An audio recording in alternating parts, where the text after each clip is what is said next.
కీర్తన 3వ వచనం చదువుకుందాం. ఆయన నీ దోషములన్నిటినీ క్షమించువాడు, నీ సంకటములన్నిటినీ కుదుర్చువాడు. దేవుని తన వాక్యం దీవించునుగాక. ప్రార్థించుకుందాం.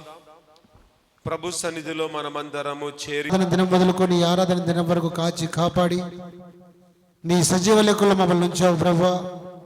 అవును తండ్రి, ఈ శ్రమ దినాలంతట్లో కూడా నీవే తోడు నీడగా ఉండి ముందుకు నడిపిస్తున్నందుకు నీకే కృతజ్ఞతాస్తుతులు చెల్లించుకొనిచున్నాం ప్రభువా. అవును తండ్రి, ఇక్కడ వచ్చిన ప్రతి బిడ్డను కూడా పేరు పేరు వరుసన దీవించి ఆశీర్వదించి అడుగుచున్నాం ప్రభువా.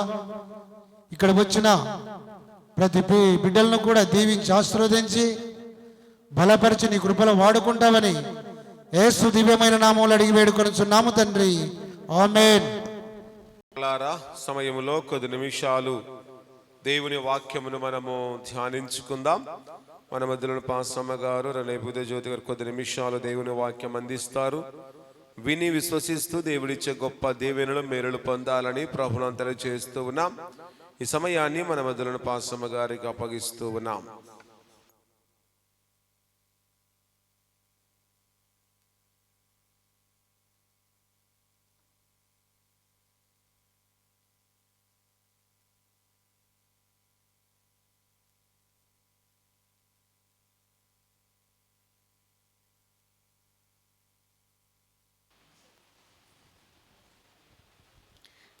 ఈ యొక్క రాత్రికాలపు ఆరాధన కార్యక్రమంకు ఏర్పాటు చేయబడినటువంటి లేఖన భాగాన్ని మనం చదువుకున్నాం. మన యొక్క అంశం వచ్చేసి క్షమాపణ పొందాలి అంటే ఏమి కలిగి ఉండాలో కొద్ది నిమిషాలు మాత్రమే దేవుని యొక్క వాక్యాన్ని మనం ధ్యానించుకుందామండి. క్షమాపణ పొందాలి అంటే ఏమి కలిగి ఉండాలి, ఎలాంటి మనసు కలిగి ఉండాలో కొద్ది నిమిషాలు మాత్రమే దేవుని యొక్క వాక్యాన్ని మనం ధ్యానించుకుందామండి. సరే, కొద్ది నిమిషాలు మాత్రం వాక్యం పైన మాత్రమే మీ మనసును ఉంచండి. ఎవరు కూడా మాట్లాడొద్దండి. మీ పిల్లలను మీ దగ్గర కూర్చోబెట్టుకోండి. ఈ యొక్క రాత్రికాలపు ఆరాధన కార్యక్రమంకు ఏర్పాటు చేయబడినటువంటి లేఖన భాగాన్ని మనం చదువుకున్నాం. మన యొక్క అంశాన్ని కూడా మనం తెలుసుకున్నాం. అయితే ఒకసారి ఈ లేఖనాన్ని చదువుకున్నాం. దేవుని పరిశుద్ధ గ్రంథం నుండి కీర్తనల గ్రంథము 103వ సంకీర్తన 3వ వచనాన్ని మాత్రం చదువుకుందాం. ఆయన నీ దోషములన్నిటినీ క్షమించువాడు, నీ సంకటములన్నిటినీ కుదుర్చువాడు. చాలండి. దోషము అనగా పాపము. నీ పాపము పోవాలి అంటే ఏమి కలిగి ఉండాలి? నీవు క్షమాపణ పొందాలి అంటే ఎలాంటి మనస్సు కలిగి ఉండాలో కొద్ది నిమిషాలు మాత్రమే దేవుని యొక్క వాక్యాన్ని మనం జ్ఞాపకం చేసుకుందాం. అందుకోసమే క్షమాపణ అంటే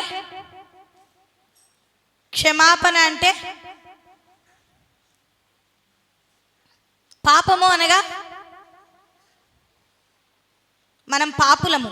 అయితే దేవుడు మనల్ని క్షమించాడా లేదండి? ఆయన క్షమించడానికి దేవుడు మనపైన దయ చూపే దేవుడుగా ఉంటున్నాడు, కనికరించే దేవుడుగా ఉంటున్నాడు, ప్రేమించే దేవుడిగా ఉంటున్నాడు, జాలిపడే దేవుడిగా ఉంటున్నాడు. అయితే దయ చూపుటకు ఆయన మన ఎడల సిద్ధమైన మనసు కలిగినటువంటి వాడు. ఈ యొక్క ఉపవాస సహవాస ప్రార్థనా దినాలలో ఉన్న మనము ప్రతి ఒక్కరూ కూడా క్షమాపణ పొందాలి. ప్రతి ఒక్కరికి కూడా దేవుని దయ పొందాలి. ప్రతి ఒక్కరూ కూడా దేవుడిచ్చే ఆశీర్వాదములను పొందాలి అని ఆశ కలిగి ఉన్నాము. కానీ ఆ క్షమాపణ పొందాలి అంటే మొట్టమొదటిగా మనము ఏం చేయాలి అంటే మన పాపములన్నిటినీ కూడా విడిచిపెట్టాలండి. పాపములను క్షమించుటకు దేవునికి మాత్రమే అధికారము కలదు. ఏ మనుషునికి కూడా అధికారము లేదండి.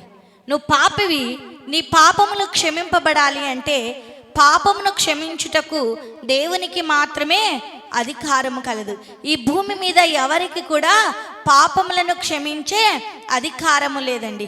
అయితే మన దేవుడు క్షమించే దేవుడు, మన దేవుడు రక్షించే దేవుడు, మన దేవుడు అన్ని సమయములలో ఆదుకున్న దేవుడు, మన దేవుడు అన్ని వేళలో నీ నా పైన జాలి కలిగినటువంటి దేవుడుగా ఉన్నాడు అనేది జ్ఞాపకం చేసుకునే వారిగా ఉండాలి. అందుకోసమే మనము జ్ఞాపకం చేసుకున్నట్లయితే మరి ఎఫెసీలకు రాసిన పత్రిక 4వ అధ్యాయము 32వ వచనాన్ని ఒకసారి చదువుకుందాం. ఒకని ఎడల ఒకడు దయ కలిగి కరుణాహృదయులై క్రీస్తునందు దేవుడు మిమ్మును క్షమించిన ప్రకారము మీరును ఒకరినొకడు క్షమించుడి. నిజంగా మనలో క్షమించే గుణం ఉందా అండి? ఉందా? నేను ఇతరుల పైన దయ చూపుతున్నాను, ఇతరులను క్షమిస్తూ ఉన్నాను, ఇతరుల పైన జాలి కలిగినటువంటి గుణము కలిగి ఉన్నాను అన్న మనసు ఉందా? ఉందా? ఉందా లేదా? లేదా? పైకి మాత్రమే చెప్తున్నారండి, హృదయంలో నుంచి రావట్లేదు. లేదు కదా? కానీ మనం ఏం కావాలి? ఇతరులను క్షమించలేవు, ఇతరుల పైన జాలి చూపలేవు, ఇతరుల పైన దయ చూపలేవు, కానీ దేవుని దయ మాత్రము కావాలి. కానీ దేవుని వాక్యం ఏం సెలవిస్తుంది అంటే ఇతరులను క్షమించే మనసు కూడా మనం కలిగి ఉండాలంట. మరి ఇతరులను క్షమిస్తూ ఉన్నావా? క్షమించడం లేదు. కానీ నీ పాపములన్నీ కూడా ప్రభువా నా పాపములను క్షమించయ్యా, ప్రభువా నా దోషములను క్షమించయ్యా, ప్రభువా నా అతిక్రమములను క్షమించయ్యా, ప్రభువా నాపై దయ చూపుదేవా, నాపై జాలి చూపుదేవా అని ప్రార్థిస్తున్నావు. కానీ నీలో జాలి కలిగినటువంటి మనసే లేదండి. అందుకోసమే ఈ చదువుబడిన లేఖనములలో మనం జ్ఞాపకం చేసుకున్నట్లయితే అపోస్తుడైనటువంటి పౌలు గారు చాలా చక్కగా తెలియచేస్తూ ఉన్నాడు. ఈ రాత్రికాల వేళలో దేవుడు నీ నాతో కూడా మనందరితో కూడా మాట్లాడుతున్నాడు. ఏమని మాట్లాడుతూ ఉన్నాడంటే ఒకని ఎడల ఒకడును దయ కలిగి కరుణాహృదయులై క్రీస్తునందు దేవుడు మిమ్మును క్షమించిన ప్రకారము మీరును ఒకని ఎడల ఒకరు క్షమించుడి. ఒకరికొకరు ఏం చేయాలంట? క్షమించుకోవాలంట. క్షమించే హృదయమే లేదండి. కానీ ఉపవాసంలో ఉన్నావు, ఉపవాసంలో ఉన్న నీవు క్షమించే మనస్సును కలిగి ఉండాలండి. ఉపవాసంలో ఉన్న నీవు నీ తప్పులను తెలుసుకుని పశ్చాత్తాపపడే జీవితాన్ని కలిగి ఉండాలండి. నా మాటలు కాదండి, దేవుని వాక్యాన్ని నేను తెలియచేస్తున్నా. అందుకోసమే ప్రభువా నువ్వు ఏ రీతిగా అయితే దేవుని ప్రభువా నన్ను క్షమించు అని అడుగుతున్నావో, నీవు క్షమాపణ పొందాలి అంటే మొట్టమొదటిగా నీవు ఇతరులను క్షమించే మనస్సును కలిగి ఉండాలండి. అందుకోసమే మీరు ఒకరికొకరు క్షమించుడి. నిజంగా నీ పక్కన వారితో నువ్వు క్షమిస్తూ ఉన్నావా? సమాధానం కలిగి ఉన్నావా? దయ కలిగి ఉన్నావా? ఆమె ఏదైనా మాట అనింది అనుకో, పండ్లు కొరుకుతూ ఉంటారు కదా? కొరుకుతారా? కొరకరండి. సత్యంత వరకు ఆమెతో మాట్లాడను, అవునా కాదా? ఒకవేళ నువ్వు ఎంత ఉపవాసం ఉన్నా కూడా క్షమించే మనస్సు నీలో లేకపోతే శుద్ధ దండగా అండి. అందుకోసమే మనమందరము కూడా ఒకరికొకరము క్షమించే మనస్సును కలిగి ఉండాలండి. ఒకవేళ ఇంతవరకు నువ్వు క్షమించే మనసు లేదేమో, సమాధానపడే మనసు లేదేమో, ప్రేమించే మనసు లేదేమో, దయ కలిగినటువంటి మనస్సు లేదేమో, నువ్వు ఎంత ఉపవాసం ఉన్నా కూడా వ్యర్థము అనేది జ్ఞాపకం చేసుకునేవారిగా. భార్యాభర్తల మధ్య క్షమాపణ లేదు, తల్లిదండ్రుల మధ్య క్షమాపణ లేదు, పిల్లల మధ్య క్షమాపణ లేదు, కుటుంబంలో క్షమాపణ లేదు. కానీ పేరుకు మాత్రము నేను క్రైస్తవుడనండి, నేను విశ్వాసినండి, నేను ప్రార్థనాపరురాలనండి, నేను ప్రార్థనాపరుడనండి, మంచి ఉపవాసంలో నేను ఎదుగుతూ ఉన్నానండి. ఎక్కడా ఈ లక్షణాలు నీలో లేకపోతే నువ్వు ఎంత ఉపవాసం ఉన్నా కూడా వ్యర్థము వ్యర్థము వ్యర్థము.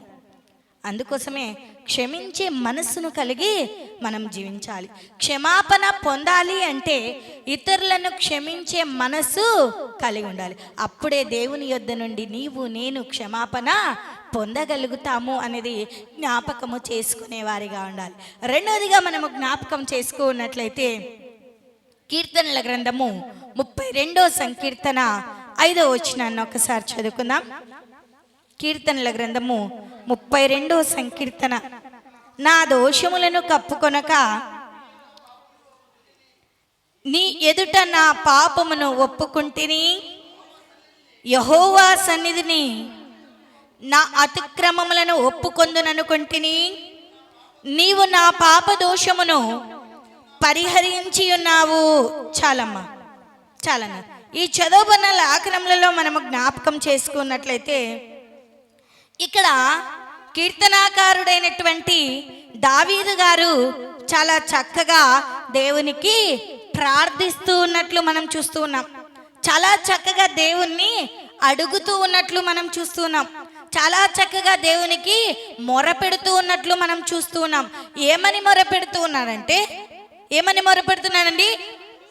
దేవా, నా దోషమును నేను కప్పుకొనక, నా పాపమును నేను ఇంకా కప్పుకొనక నీ ఎదుట నా పాపమును ఒప్పుకొందుననుకొంటిని. మన పాపములు ఏం చేయాలంట? కప్పుకొనకూడదంట. కానీ మనం ఏం చేస్తున్నామండి?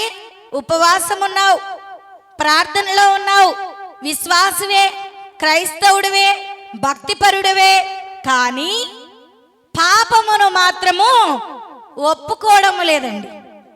పాపమును మాత్రము కప్పుకుంటూనే జీవిస్తున్నామని, ఇంకా పాపములోనే పడిపోయేవారిగా ఉంటున్నారండి. అందుకోసమే దావీదు గారు చాలా చక్కగా దేవునికి ప్రార్థిస్తూ ఉన్నాడు.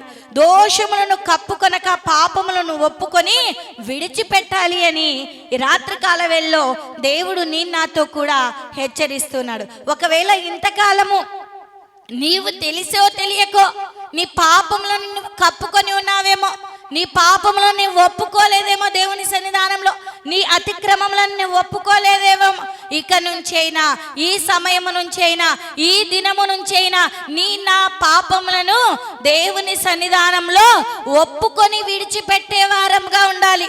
అందుకోసమే నీ ఎదుట నా పాపమును ఒప్పుకొంటిని, యెహోవా సన్నిధిని నా అతిక్రమములను ఒప్పుకొందుననుకొంటిని. నీవు నా పాప దోషమును పరిహరించి ఉన్నావు. ఆయన సన్నిధానంలో చేరిన మనమందరం ఏం చేయాలంటే, ఇప్పుడు ఏం చేయాలి? పాపంను అట్నే పెట్టుకొని పోవాలి. అవునా? ఏం చేయాలి? కప్పుకోవాలా? కప్పుకోవాలి కదా కదా. ఒప్పుకుంటున్నారా? ఏం పాపం చేయలేదా? మీరు చేశారా? కంటి ద్వారా పాపం చేశాం, నోటి ద్వారా పాపం చేశాం, చేతుల ద్వారా పాపం చేశాం, కాలి ద్వారా పాపం చేశాం, పడుకునే పడకల్లోనూ పాపం చేశాం, నడిచే మార్గములోనూ పాపం చేశాం. అయితే మన పాపములన్నిటినీ కూడా ఏం చేయాలి? ఒప్పుకొని విడిచిపెట్టాలి. అప్పుడే నీవు దేవుని యొక్క క్షమాపణను పొందుకుంటావు అనేది జ్ఞాపకం చేసుకునే వారిగా ఉండాలి. నిజంగా మనం ఏం చేస్తున్నామంటే పాపములను ఒప్పుకోము, కానీ ఇతరుల పాపములను ఎత్తి చూపుతుంటాం. అవునా కదా? నీ పాపమును నీ కంట్లో దూలాన్ని పెట్టుకొని ఇతర కంట్లో నలుసు తీయడానికే పోతావు. నీ పాపమును నువ్వు ఒప్పుకోను, కానీ ఇతరుల పాపములను ఏలెత్తి చూపుతూనే ఉంటావు. వాడట్టనంట, వీడిట్టనంట, ఆమె అట్టనంట, వీరిట్టనంట. ఇది కాదండి. నీ పాపములను నీవు ఒప్పుకొని విడిచిపెట్టాలి. అప్పుడే దేవుని యొద్ద నుండి క్షమాపణను పొందుకునే వారముగా ఉంటాము అనేది జ్ఞాపకం చేసుకునే వారిగా ఉండాలి. ఒకవేళ ఇంతకాలం నువ్వు నీ పాపంను ఒప్పుకోలేకపోయావేమో, అందుకోసమే అక్కడ మనము జ్ఞాపకం చేసుకున్నట్లయితే మొదటి 2 వచనాలను ఒకసారి చదువుకుందామండి. ఒక్కరు తన అతిక్రమములకు పరిహారము నొందినవాడు తన పాపమునకు ప్రాయశ్చిత్తము నొందినవాడు ధన్యుడు. యెహోవా చేత నిర్దోషి అని ఎంచబడినవాడు, ఆత్మలో కపటము లేనివాడు ధన్యుడు. కానీ మన ఆత్మలో ఏముందండి? ఉందా లేదా? నీ మనసులో కపటం ఉందా లేదా? కపటం ఉందండి. పైకి మాత్రమే. నీ హృదయములో, నీ మనసులో, నీ యొక్క పొట్టలంతా కూడా కత్తులేనండి. పైకి మాత్రం ఏం చేస్తున్నావు? నునుపైనటువంటి మాటలతో మొబ్బు పుచ్చేవారిగా ఉంటున్నారు. నిజంగా చాలామంది అలాగే పైకేమో చాలా చక్కగా ఉంటారు, లోనంతా కూడా కత్తులు. నిజంగా పామును పక్కన పెట్టుకొని ఎంత పాలు పోసినా దాని గుణం ఏంటండి? కాటేసే గుణమా కదా? నిజంగా మనం కూడా పాపులమే, పాములాంటి వారమే. కానీ నిన్న పాపం కోసము దేవుడు ఏం చేశాడు? సిలువలో తన ప్రాణాన్ని బలిగా అర్పించాడండి. అయితే ఇంకా నువ్వు పాపము జోలికి వెళ్ళకూడదు, దోషము జోలికి వెళ్ళకూడదు, అతిక్రమముల జోలికి వెళ్ళకూడదు. నిర్దోషమైనటువంటి హృదయమును కలిగి ఉండాలి. మరి కలిగి ఉన్నావా? నువ్వు ధన్యుడిగా మార్చబడాలి అంటే నీవు దేవుని యొద్ద నుండి క్షమాపణ పొందే వ్యక్తిగా ఉండాలి అనేది జ్ఞాపకము చేసుకునే వారిగా ఉండాలి. అందుకోసమే క్షమాపణ పొందాలి అంటే రెండవదిగా ఏంటంట? పాపములను కప్పుకొనక ఒప్పుకొని విడిచిపెట్టాలంట. ఇంకా తిరిగి దాని వైపు కూడా చూడకూడదు. మనం ఏం చేస్తున్నాం? ఈ లెంటి దినాల్లో మాత్రం పరిశుద్ధులుగా, పవిత్రులుగా, చాలా నిష్ఠత కలిగినటువంటి వారిగా ఉంటారు. తిరిగి అయిపోగానే ఏం చేస్తారు? పందిని చూసారండి ఎప్పుడైనా? చూసారా? దాన్ని ఎంత సబ్బు పెట్టి ఎంత క్లీన్ చేసినా కూడా తన గుణం ఏంటి? పోయి మళ్ళా ఇంకా పాపం. మనస్థితి కూడా అదేనండి, ఇంకా పాపము జోలికి. ఎందుకంటే దేవుడు తన స్వరక్తాన్ని ఇచ్చి నిన్ను కొన్నాడు, నిన్ను పవిత్రుడిగా మార్చాడు, నిన్ను పవిత్రురాలుగా మార్చాడు. ఇంకా పాపము జోలికి వెళ్ళకూడదండి. పాపమును ఒప్పుకొని విడిచిపెట్టిన వాడే దేవుని యొద్ద నుండి క్షమాపణ పొందుతారు. పాపమును ఒప్పుకొని విడిచిపెట్టిన వాడే ధన్యుడుగా మార్చబడతాడు, ధన్యురాలుగా మార్చబడతాడు. కానీ పాపములను ఒప్పుకుంటున్నామంటూ నటిస్తూ ఉన్నారు, కానీ తిరిగి ఇంకా పాపములోనే పడిపోయేవారిగా ఉంటున్నారు. ప్రియా దేవుని బిడలారా, జాగ్రత్త. రాకడ అతి సమీపమైంది. ఎప్పుడు వస్తుందో తెలియదు. మన జీవితము ఎలాంటిది అంటే నీటి మీద బుడగ లాంటిదండి, గడ్డి పువ్వు లాంటి జీవితం అండి. ఇది ఎప్పుడు వాడిపోతుందో తెలియదు, ఎప్పుడు రాలిపోతుందో తెలియదు. బ్రతికి ఉండ కాలంలోనే నీ పాపములను ఒప్పుకొని విడిచిపెట్టి ప్రభువును కలిగి జీవించడము నేర్చుకోవాలండి. పరిశుద్ధమైన జీవితాన్ని కలిగి జీవించడము నేర్చుకోవాలండి. కానీ మనం ఏం చేస్తున్నాం? పరిశుద్ధమైన జీవితము నాకొద్దు ప్రభువా, నేను ఇంకా పాత రోత జీవితాల్లోనే కొట్టిమిట్టాడుతాను అంటున్నాను. దేవుడు నిన్ను పిలుస్తూ ఉన్నాడు, కానీ నువ్వేం చేస్తున్నావు? ఆయన వైపుగానే చూడడం లేదు. పెడచెవిన పెడుతున్నావు ఆయన మాటలను, ఆయన వాక్యాన్ని పెడచెవిన పెడుతున్నావు, ఆయన మాటను విననల్లని వారిగా ఉంటూ ఉన్నావు. అందుకోసమే మనం జ్ఞాపకం చేసుకున్నట్లయితే భక్తులు చాలా చక్కగా తెలియచేస్తారు. ఏమని తెలియచేస్తారంటే, సిగ్గుమాలినటువంటి జనులారా. నిజంగా ఒక్కసారి సిగ్గుమాలిన జనులు ఎలా ఉంటారంట?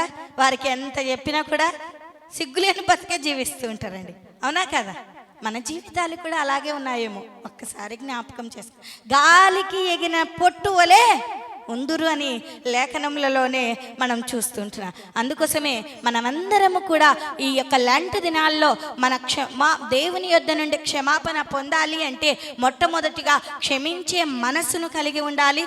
రెండవదిగా పాపమును ఒప్పుకొని విడిచిపెట్టే హృదయమును కలిగి ఉండాలండి. అందుకోసమే మూడోదిగా మనం జ్ఞాపకం చేసుకున్నట్లయితే యెషయా గ్రంథము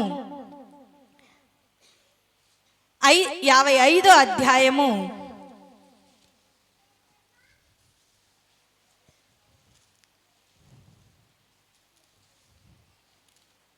7వ వచనాన్ని ఒకసారి చదువుకుందాం.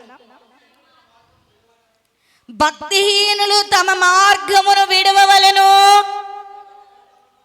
దుష్టులు తమ తలంపులను మానవలెను.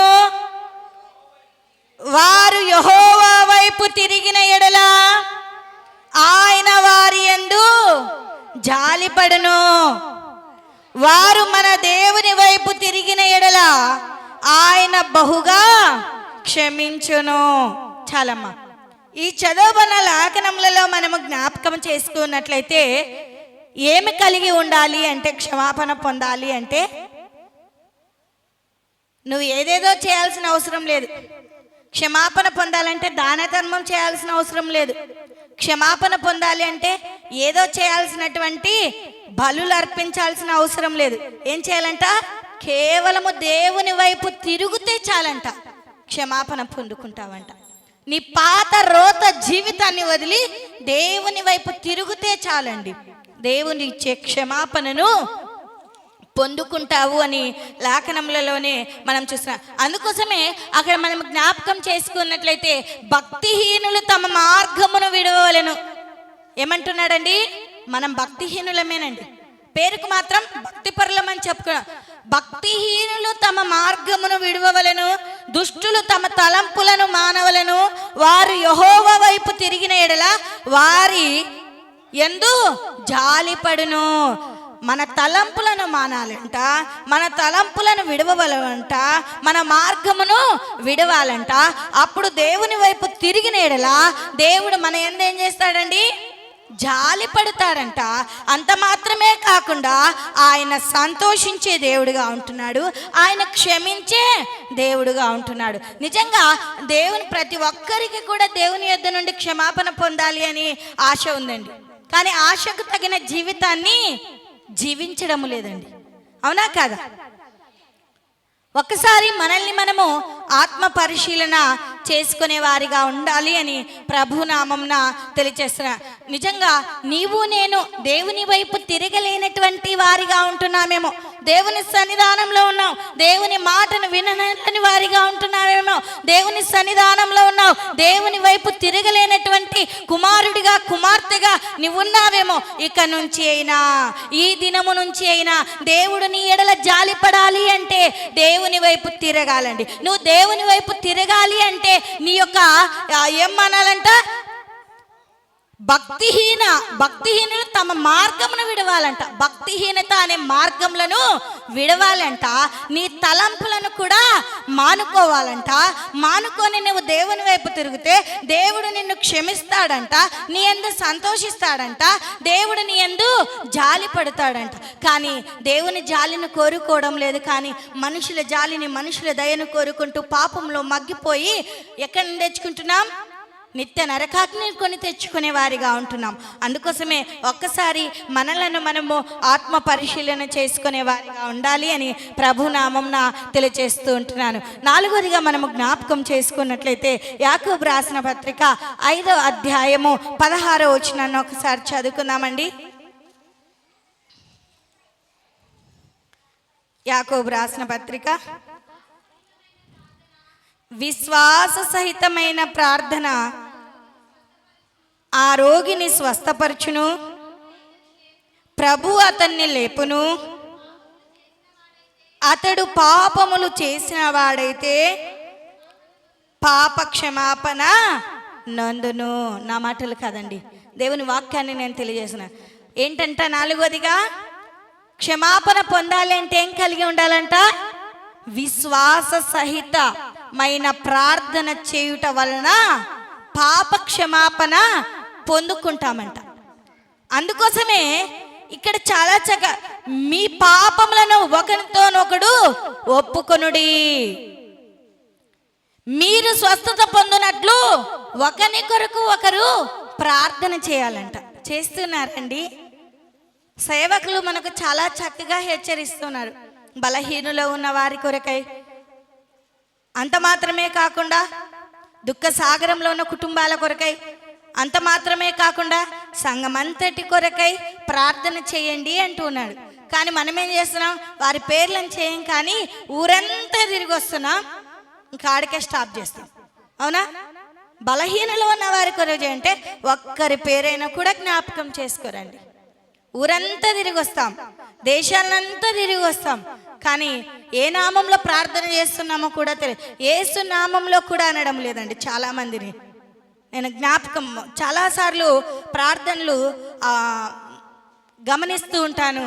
మరి యేసు నామంలో ప్రార్థించడం అనడం కూడా లేదండి. కానీ నువ్వెంత ప్రార్థన చేసినా యేసు నామంలో ప్రార్థన చేయకపోతే వ్యర్థమండి. అందుకోసమే ఒక్కసారి మనం జ్ఞాపకం చేసుకోవాలి. విశ్వాస సహితమైన ప్రార్థన చేయుట వలన పాప క్షమాపణ పొందుకుంటాము అనేది జ్ఞాపకం చేసుకునే వారిగా ఉండాలి. అందుకోసమే అక్కడ మనం నీతి అక్కడ ఒకసారి చదవండి.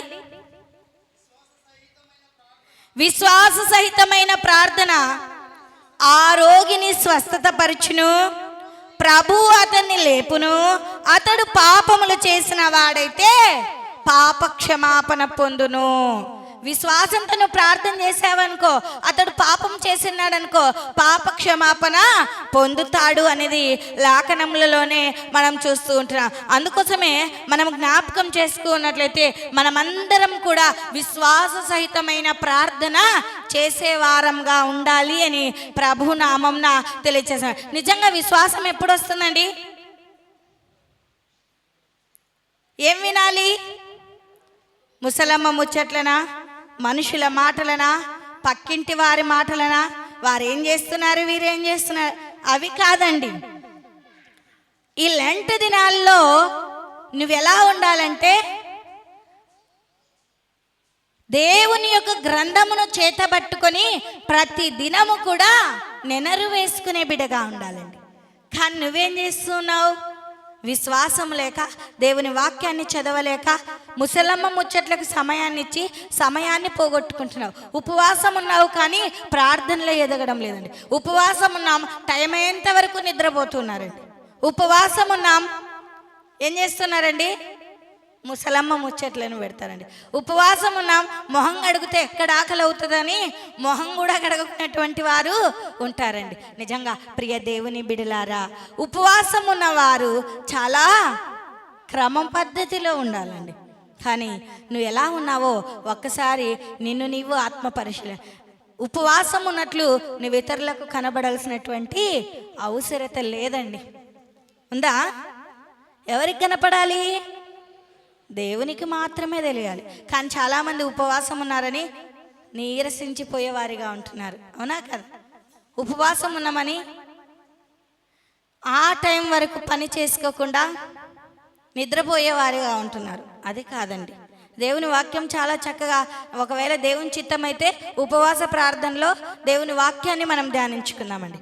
నిజంగా ప్రియ దేవుని బిడలారా, ప్రియ క్రైస్తవులారా, దేవుని అమ్మలారా, మనం జ్ఞాపకం చేసుకోవాల్సింది ఏమిటి అంటే విశ్వాస సహితమైన ప్రార్థన జీవితము కలిగి ఉండాలి అని ప్రభునామ. నిజంగా ఈ లెంట్ దినాల్లో, ఈ యొక్క ఉపవాస దినాల్లో నువ్వు చిగుర్చబడాలి అంటే, నువ్వు క్షమాపణ పొందాలి అంటే, దేవుని దయ నువ్వు పొందాలి అంటే, దేవుని జాలి నువ్వు పొందాలి అంటే, నువ్వు నీ పాపములన్నీ కూడా క్షమాపణ పొందాలి అంటే నువ్వేం కలిగి ఉండాలంట? విశ్వాస సహితమైన ప్రార్థన జీవితాన్ని కలిగి ఉండాలంట. నిజంగా క్షమించుటకు ఏ బలులను అర్పించనవసరము లేదండి.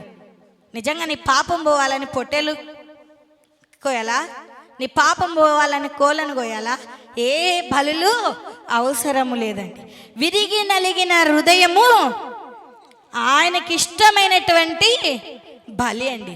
విరిగి నలిగిన హృదయముతో నువ్వు దేవుణ్ణి గోజాడితే చాలండి.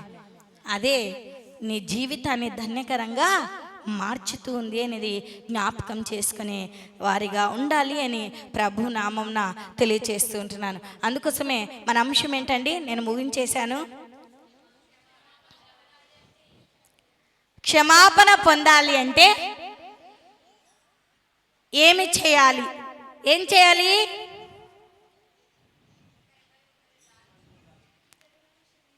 Very good. ఇతరులను క్షమించే మనసు కలిగి ఉండాలండి. ఉందా నీకు క్షమించే మనసు? నీ అత్తను క్షమించలేవు, నీ కోడల్ని నువ్వు క్షమించలేవు, నీ కుటుంబంలో ఉన్న పిల్లలను నువ్వు క్షమించలేవు, నీ కుటుంబీకులను నువ్వు క్షమించలేవు, కానీ దేవుని యొద్ద నుండి క్షమాపణ మాత్రము కావాలి. ప్రభువా నన్ను నిత్య నరకాగ్నిలో పడేయాకయ్యా, నువ్వు ఇతరులను క్షమించకుంటే నిత్య నరకాగ్నిలోనికే వెళ్ళిపోతావండి. రెండోది ఏం కలిగి ఉండాలంట? పాపమును కప్పుకొనక ఒప్పుకొని విడిచిపెట్టే వారుగా ఉండాలి. అలాంటి మనసున్న వారే ఏం కలిగి ఉంటారంట? దేవుని క్షమాపణను పొందేవారిగా ఉంటారు. నిజంగా నీ పాపం నువ్వు కప్పుకున్న ఎవరు చూడడం లేదులే, ఈ 4 గోడల మధ్య నేను పాపం చేస్తున్నాను అనుకుంటున్నావేమో, కానీ ఏమైపోతుంది? నిన్నెవరు చూస్తున్నారండి?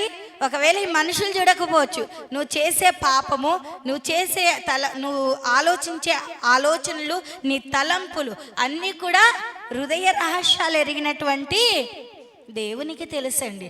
అందుకోసమే నీ పాపములను నువ్వు కప్పుకొనక ఒప్పుకొని విడిచిపెట్టే కుమారుడిగా కుమార్తెగా ఉండాలి అని ప్రభు నామంన తెలియజేస్తారు. మూడోదిగా అక్కడ లాస్ట్ అమ్మలు చెప్తారు,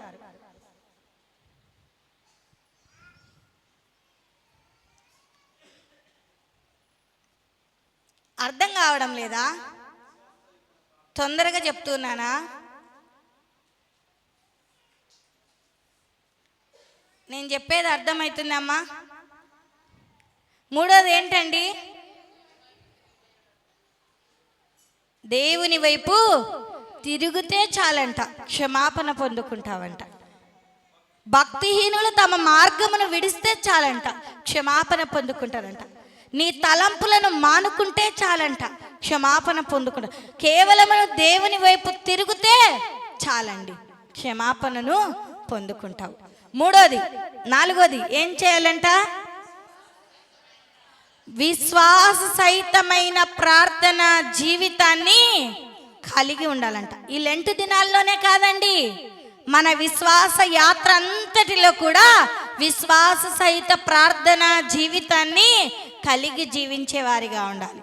మనము బ్రతికి ఉన్నంత కాలము, మనము మట్టికి చేరేంత వరకు, తిరిగి మనం మన్నయ్యేంత వరకు కూడా నీ విశ్వాసమును నువ్వు కాపాడుకునే బిడ్డగా ఉండాలి. ఎలా ఉంటూ ఉన్నావో ఒక్కసారి నిన్ను నీవు ఆత్మ పరిశీలన చేసుకొని ఈ దినాన మన జీవితాన్ని ప్రభుకు సమర్పించుకొని ముందుకు కొనసాగే వారిగా ఉండాలి అని ప్రభు నామంన తెలియచేస్తూ ఉంటున్నాను. క్రీస్తునందు ప్రేమైన దేవుని బిడలారా, విన్న వాక్యాన్ని విని విడిచిపెట్టక దేవుని యొక్క వాక్యానుసారముగా, దేవుని యొక్క చిత్తానుసారముగా మనమందరము జీవించినట్లుగా, బ్రతుకున్నట్లుగా ప్రార్థన చేసుకుందాం. అందరు తలలు వంచి ఉండగా ప్రార్థన, మన మధ్య లక్ష్మమ్మ గారు మనల్ని ప్రార్థన నడిపిస్తారు.